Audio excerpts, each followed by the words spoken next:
Michelle Inspirations Hour. The guests that are on the show usually share their inspirational stories. What is your inspiration story? Here's a quote from our next guest about affirmations. The most powerful creative statement you can make is I am. What are you saying after I am? Are you saying positive or negative things about yourself? Set time aside and say positive things about yourself every day. I am confident. I am ready. I am receiving support, and I am worthy. Let me tell you a little bit about our next guest. The need to serve spirit was strong, and Shelley realized her connection with spirit was not to be ignored. Shelley could see, hear, and speak to spirit at a young age and is honored to serve spirit today, utilizing her gift to deliver messages from the other side. Shelley officially came out to the world as a medium in the Intuitive Goddess book, a compilation of 15 women sharing their stories and hero's journey. I am so excited to hear from Shelley Sanders. So let's go ahead and get her on. Hey, Shelley. Hi, Michelle. How are you?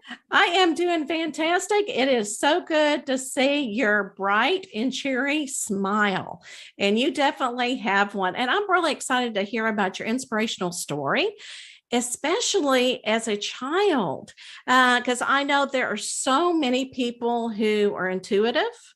They are empaths and they're going, what in the world is going on?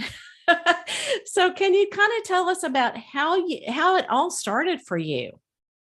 Yeah, absolutely. So the way that it started, I was about 4 years old, and I could see loved ones on the other side that crossed over and that were no longer in the physical body. But for me, they were solid and in color, just like you. So I wasn't aware that they had actually crossed over. Wow. I thought I was just talking to a loved one that was in regular human form like me. And so because I come from a strong religious background that's Baptist, my family was afraid of what they couldn't see. So my grandfather went to my parents, and they were really young at the time. They were like 22 and 24. So he told them, if she doesn't stop talking to ghosts, and that's what he called them, I can't visit you anymore. So because they were so young and they really needed that family support, they just completely shut it down because they just wanted me to be normal and they didn't want anyone to treat me differently. So that was my first experience as far as dealing with spirit, and then like closing the door on something that was really natural to me. And then I guess you can also call it that initial wound of rejection, of being seen different and not being able to be my true self. So that actually led me into being a people pleaser at a very young age to get people to like me. And then I would like mimic and act like my cousins so that they would know that spirit was around me. I would try to be as normal as I could. And I'm sure that was very difficult because I'm sure now, did spirit keep talking to you even though you were trying to ignore them? Or could you just know that they were there? Well, I always knew that they were there. There was one lady in particular that kind of, I guess you can say, she kind of kicked the whole thing off because my grandmother understood what was happening, and people on her side of the family could actually see on the other side. And so she would actually let me talk to the lady while I was there. But once my mother found out, she told me if I didn't stop that I couldn't visit my grandmother anymore. So I had to make the choice. And so I had to choose between spirit and then my grandmother. So I chose the physical world because I knew at a young age that spirit couldn't help me or take care of me because they weren't physical. So that's how I ended up just really being more of a muggle, as they would say, if there's any Potter lovers, pretending to let go of that magical side. So I pretty much kept it quiet, and spirit pretty much stayed away until I turned 14. Oh my goodness. And it's so interesting that your grandmother actually had the ability. So did she explain to you could she see them? Could she hear them? I mean, what was her ability like? Well, the thing is that we didn't have that conversation because I was so young, but Thinking back now, what I realized is that both of my parents also had the abilities, because there was also a spirit that was in our house. And I could sometimes, it would bother my mother at night, and I could hear her say, "Stop, leave me alone." And then, like, whenever my dad would, visit the family in Ohio, he would also have experiences there. And then he shared with me, when he was a young boy, that he could, like, hear spirit because they lived in a house that used to be a mortuary. And so there was a lot of activity there. So they both had the abilities, but they didn't really sit me down and talk to me to say it was okay because of my grandfather. Everything was just swept under the rug. We're going to pretend like we don't have this Mhm. connection to the spirit world. And do you think it is more of a generation thing that, our grandparents didn't want to talk about? Like you said, we would always sweep things under the rug because it was important for society to like us. Or do you Yes. think it had something to do with the religion sector? Or do you think it's both? I think it's a combination of both, because a lot of times in the Bible, it's taught that, mediumship is bad or it's evil. And so a lot of people will blindly accept that, and then they're afraid of it. And then also the part of, we don't talk about things, we keep everything very hush hush, and we keep it very close to the chest. So only family knows about it. So it's a way that we protect ourselves and not let the outer world judge us or make us separate because we're different. Right. But okay. So, and I always tell people this, and I really think it's really important that we know, that you probably experienced what you did, and you also grew up in the strict Baptist home for a reason. So, what do you think you learned from this? Well, what I think that I learned is that we really, it's like through our intuition is how spirit communicates to it with us. And we're all born with intuition. And when we're fresh from the other side, we all have the connection where we can trust ourselves and trust our guidance. But over time, we're taught to go away from trusting ourselves and to believe in other people's opinions. And they may not necessarily be right or good for us. So I think often that we come out of balance because we don't go within and we don't get the guidance that spirit is delivering to us. So I think a lot of us go through unnecessary hardships because we might get some intuitive guidance, and then we'll go against it, and then we'll go with the majority, and then we'll find out that as we went to the majority, it didn't work out for us, and that we should have followed our own instincts. So I think that really helped me to really be on this crusade of helping people to find their true selves, to speak their truth. For years, my throat chakra was closed because my body was protecting me of, whenever we speak about spirit, it was perceived as danger. So like I would get acid reflux that would come from my stomach, and it would go to the base of my throat. And then my sinuses would go to the base of my throat. So whenever I would try to talk about spirit, it would kind of come out garbled, until I kind of worked through it and opened up my throat chakra. And now I'm able to talk about it and write about it and do reels about it and be on the show with you today to talk about it, Yes. because it's really important and it's natural to all of us. Absolutely. Now, I kind of want to explain. Do you mind, just in case the viewers, they may not understand what the throat chakra is? And then can you Mhm. explain what you did to open it? Yeah, so we all have chakras in our bodies. So all the way from the base, all the way up to the crown. So there's chakras within, and as they are closed, it makes it difficult for energy to come in and out. So if maybe someone said that children should be seen and not heard, and they would shut you down from speaking, or they would maybe tell you to be quiet or go someplace else, that could actually shut down your throat chakra and make you not feel safe to speak. So the one thing that I love about spirit is they will lead us to where we need to go. So they'll lead you to the next healer that can actually help. So I ended up working with a shaman that did some work on my throat chakra and began to open it up and kind of get it spinning in the right direction. So for anyone that maybe feel out of balance, whether it's a base chakra, where there's a lot of fear there, or maybe it's the heart chakra where it kind of closes down, where you don't want to let love or let people in, that's a sign that any resistance that we have, that one of your chakras might be closed, and that, you can allow spirit to lead you to the proper healer that can help you to open that up.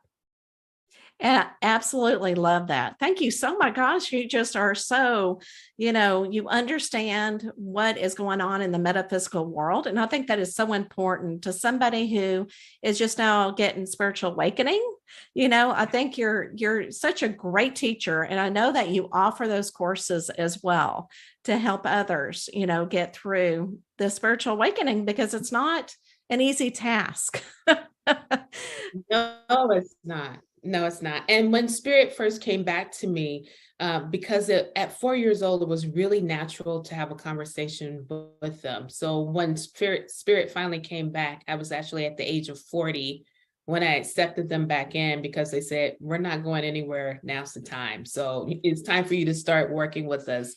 At that time, it was difficult for me to find a spiritual teacher, because there wasn't a whole lot of people online where I can type in what's going on with me and have names pop up.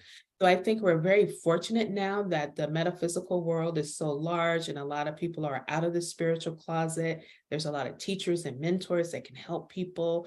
And so as whoever you naturally find yourself aligned to, that's the person that you want to work with, that you have a natural energetic connection to.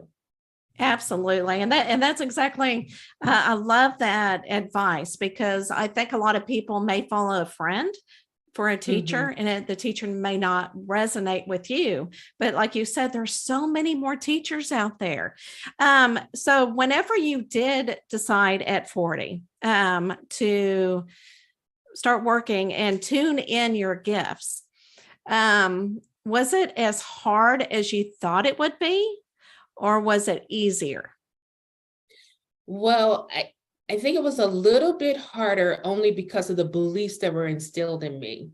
Because when I was 4, spirit would appear, talk to me, and then when she was done, she would disappear.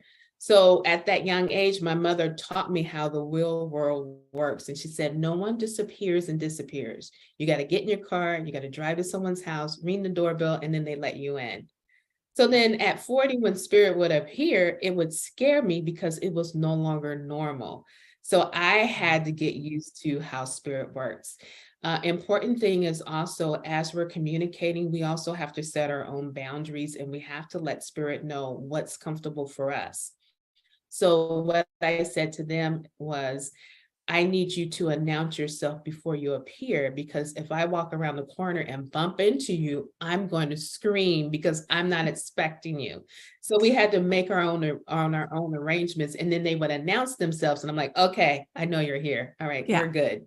Right. I love that. Boundaries are important. So do you also set a boundary, like if you're watching TV or if you're out with friends, do you tell them, okay, this is my time, not your time? Yeah, absolutely. Because they're so excited. Sometimes they would wake me up between 2 and 5 in the morning because they would want to talk. And then sometimes they'll get up and I would write messages from them. But I would also have to let them know, it's like, okay, I have a regular job. So at that time I had a 9-to-5 job. So I would say, I could talk to you at 5 in the morning, but I need my sleep throughout the day because I still have to work. I have to be able to function. I have to be able to go to the grocery store. So I would set certain times that I would communicate with them. And then I would need my own me time, because although my family are aware of it now and they're more open, they're still not 100% on board. So I have to have my family time where I'm not communicating with spirit. And then I have the spirit time where I'm working with clients or students. And so we set these nice boundaries up so that it works for me being physical, because I abide by time and they don't. Right. Absolutely. And and I think being an empath, again, we got to set those boundaries and learn how to work with it and everything. So, so what do you tell people, if they don't know what their gifts are? Okay. Can you kind of explain what a psychic medium is? And then can you kind of explain how you knew what you were, what it was called, very intuitive, and how you decided to tune into your gifts? Yeah, absolutely. So I just want to separate the two words just so that people can understand. So a psychic is someone that can connect with someone's soul to soul in order to get information. They can actually get information from the past, the present, or from the future. So it's really more of a soul to soul connection. Medium they're connected with loved ones on the other side that are no longer in physical body. So for me, sometimes I might feel someone's loved one just kind of step forward, and I know that they're here and they might be talking to me. They may show me images through my third eye, or I may hear them clairaudiently. So they're two different. So if we combine the psychic and the medium together, it just means that that person has both abilities. So not all psychics are mediums, but the mediums do have the psychic abilities. So I just kind of wanted to make that clarification for people. And then you can tell pretty much what you are based on if you're getting information from people before they even share it with you, you're getting some psychic information that's coming up. If you're feeling more of a connection, like someone is in the room with you, maybe they're watching you, maybe you can see them, then you know that you're connected with loved ones on the other side. Often we tend to be empaths who are people that are very sensitive to energy, which means that we can pick up on other people's energy in the room.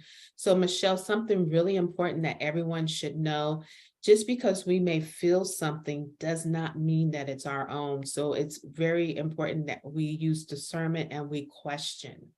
So I was in a grocery store and I was shopping, and I went through and down one aisle, and I walked into an imprint where someone was standing there and they were feeling very sad and very depressed. And as I walked into that, I immediately felt that, and I'm like, this doesn't belong to me. Someone here was sad and depressed, and they just left this energy here. So we want to check in. Do you have a reason to feel angry? Do you have a reason to feel sad? Is something going on for you to feel depressed? If nothing is immediately happening in your life and you don't have a reason to feel that, you picked up on someone else's energy and you automatically assumed that it was yours. So it's important for us to let it go so we don't own it and carry it with us throughout the day. I love it, because I know a lot of times, especially when you're getting into this business and you're kind of wondering about your gifts, that's the one thing that really comes up is feeling other people's feelings and knowing who your feelings are. And I know as a child, that is so difficult because a lot of times you don't know who you are, especially in middle school. When you're going, I don't know who I am, and I'm feeling all of these emotions. I mean, that's a difficult time for many people. Have you ever had anyone come to you and they're going, I don't want you to use cards. I'm scared of cards, and I'm talking about the Oracle cards or tarot cards or any, Lenormand, any of those cards. What do you think about using cards? Well, you know what? I absolutely love the cards. Now, I'm going to say the funny thing that happens with me, Michelle, is I can give someone a psychic reading and they'll go, okay, now what does the card say? Because I find that people really love the cards because they love the pictures on the cards. They want to look at it. They want to figure it out. Whenever I would do in-person readings and I would flip the cards over, all the ladies would grab their cell phones and they would take pictures of it, and they're like comparing their cards to each other. So I find that a lot of people are really more and more into it, and that they're really accepting of the cards. Unless you have someone that's maybe of an older generation that's maybe afraid of it. It could be someone that's younger too. So if they really adapted their family's religious beliefs, and I don't knock that for anyone, because a lot of times our beliefs is who makes us up as an identity. So if it's something that you're totally 100% against, I usually don't attract those people or talk to those people. I usually get the ones that are curious, they're seekers, they're ready to break away from their family traditions, and they just want to know how it works. Absolutely. And I think they're more open to receiving whatever they need to receive.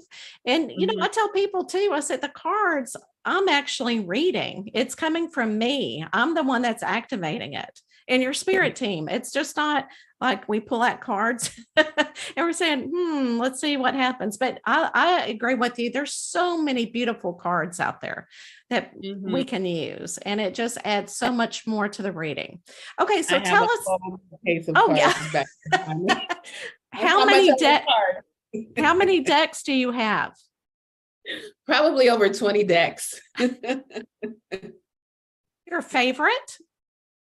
I have to say my favorite are the ancestors. So there's Okay. a African goddess, the ancestor cards, very powerful, love it. Yes. So, and it seems to be very popular whenever I do a live. That's when I get the most people, is when I'm reading cards from the ancestors. Oh, and I've seen you use those. That's when I went, understand completely. It's so funny that we're drawn. I'll kind of explain it. It's almost like Harry Potter, is drawn to a certain wand. We're kind of drawn to certain cards. I mean, I love how that works. Okay. So tell us, because you are such an expert, okay, you do have a show and it's called Medium Shelley Sanders Show, and it's on News for the Soul. Can you kind of talk about your show?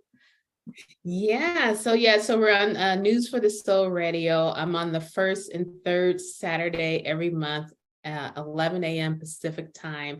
And a lot of times I will get some information from Spirit ahead of time as a topic. So I'll spend about the first 10 minutes of the show just giving some information where people might be stuck or what they're currently going through. And then we'll open up the phone lines and I'll do psychic and mediumship readings. And then we also bring on guests. So you've been you were my first guest. Yay! On the show. So that was so much fun. And you were talking about your book. So it's just nice to bring on other psychics and mediums and intuitives, and just really open up and expand for people so that they can know that we exist and that we're out there and that we can help. Absolutely. All right. You know what I'm going to talk about next is your book. Okay. And I actually love the name of it. Okay. Intuitive Goddess. Godness. Oh my gosh, I'm going to mess it up. Intuitive Goddess. Yes. and this is how you came out of the closet. And now I know that you said that there's a lot of women that have put their stories in there. Can you kind of summarize some of their stories or what it is all about? Yeah, so it's really about a book of transformation. So I would say it's more like a person's hero's journey of like really going through the process of who they are and discovering who they are, and then really being able to come out on the other side. So my part was just sharing about my mediumship journey of accepting who I am, because what I've realized is that as I didn't accept the mediumship part, there was a part of myself that I was denying. And it wasn't until I started to heal and accept myself that I could actually come out and be all of me. So one of the things that I share in the book is that I realized that I was going through a midlife crisis when I was in my 40s, and not in the way of a younger man or fast cars, but in the way of not knowing, like, who am I? Like, I know who I pretended to be, but I didn't know who I really was.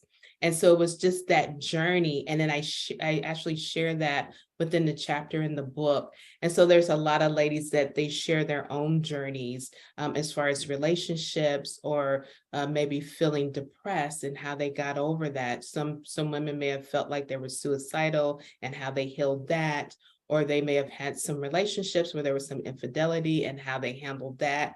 And just being your best true self and coming out on the other side stronger than when you started. So where can people find your book? So actually on the website, so mediumshelleysanders.com, there is a tab there and you can find the Intuitive Goddess there. Okay. All right. And and did you say your website? What is and I'll put it in the description as well. But go ahead and tell us your website one more time. Yeah, so the website is mediumshelleysanders.com. Okay. Are you ready for your last question? I am. Okay. All right. I'm going to bring the wheel on so that we can see it. All right. You ready for the spin? Yeah, let's do it. Let's spin. Let's do it.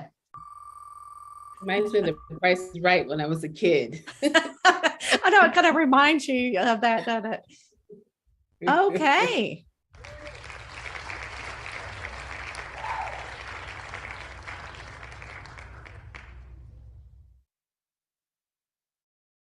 All right. So who was your favorite teacher? And this can be, not only when you're younger, because people think, school age, it can be any type of teacher that really made a big difference in your life. Well, I gotta say, my favorite teacher, she's also a mentor. Her name is Kobe Rebel, and she's in Los Angeles. And the reason why she's my favorite is that she saw something in me that I couldn't see in myself. And instead of speaking to me from the place of that where I'm less than or fearful, where I'm holding myself back, she spoke to me from a place of seeing my success and would hold me to a higher standard. And that allowed me the space to step into it. And I really do feel like that's why I was able to teach classes and why I currently have the podcast show and why I wrote the chapter in the book.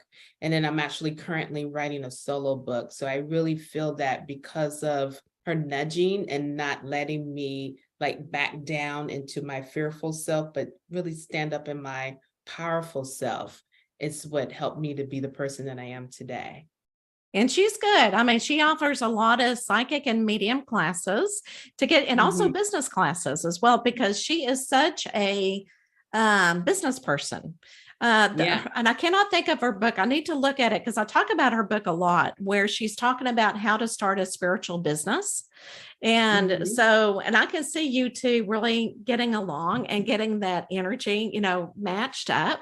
So thank you so much for sharing that. And if anybody wants to research Colby Rebel, just put her name in and you'll find her. And she does a lot of online classes. And let's talk about your classes as well. Okay, so tell us what you teach. Yeah, so I teach beginning and intermediate psychic and mediumship classes. So the one thing that I love about this is a lot of times people will come in and they've never done a reading before, and I teach them the basics, like how to set it up. And by the time that we're done working together over 4 weeks, the student knows how to do a reading from beginning to end. And so they're like so excited because they actually have that connection. They're able to get details and information and just deliver a nice message. And I can see you being such a fabulous teacher too, because you're just so patient and calm. So, okay. So is there anything that we did not talk about that you want to make sure that we bring up before we end the show? I feel like it's just very thorough. I would just want to say again, it's really just trusting your own intuitive guidance, and however your spirit team is giving you the nudge, just know that whatever information is coming up for you, it's meant for you. It's not for your parents. It's not for your siblings. It's not for friends. So when we go to other people and say, do you think I should do this? We have to remember that that's not their calling. That's not their purpose. Your calling and your purpose is assigned to you. And when we go outside of it, we can miss it. One of my favorite motivational speakers is Les Brown, and he says that the graveyard is the richest place on earth because that's where dreams go to die, because people were too afraid to get outside of their comfort zone, to write the book, to develop the technology, the medicine, whatever it is that we need. We're not able to experience it because people are too afraid to move forward. So however spirit is nudging you, just move in that direction because it's ready to manifest. Well, Shelley, thank you so much for sharing your story, your inspirational story. And I think a lot of people will find the courage that you found to carry on and show everybody your unique self. So I just want to thank you for that. Thank you, Michelle, for having me on the show. Thank you. And everybody, thank you. And I will see you next time. Bye. Okay.